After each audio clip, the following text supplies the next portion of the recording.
এই মুহূর্তে চান্দু স্টেডিয়ামে খেলা চলছে ওয়েস্ট জোন বনাম ইস্ট জোন।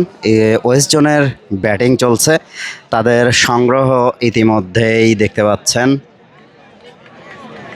4 উইকেটের বিনিময়ে 118 রান। ব্যাটিংয়ে আছে শান্ত 30 রান নিয়ে, আছে জাকের আলী। দেখা যাক শেষ পর্যন্ত কত রান তারা করতে পারে। তবে আশা করা যাচ্ছে এ মাঠে 200-র উপরে রান ইজিলি হয়েই থাকে। তো আজকে কি হবে এটা দেখার জন্য আমাদেরকে অপেক্ষা করতে হবে। ইতিমধ্যেই তানজিদ তামিম কিন্তু 50 রান ক্রস করেছে এবং আউট হয়েছে। একটু আগে বগুড়ার সন্তান তাহিদ হৃদয় কিন্তু আউট হয়ে গেল। এখন ব্যাটিংয়ে আছে হচ্ছে শান্ত অ্যান্ড জাকের আলী।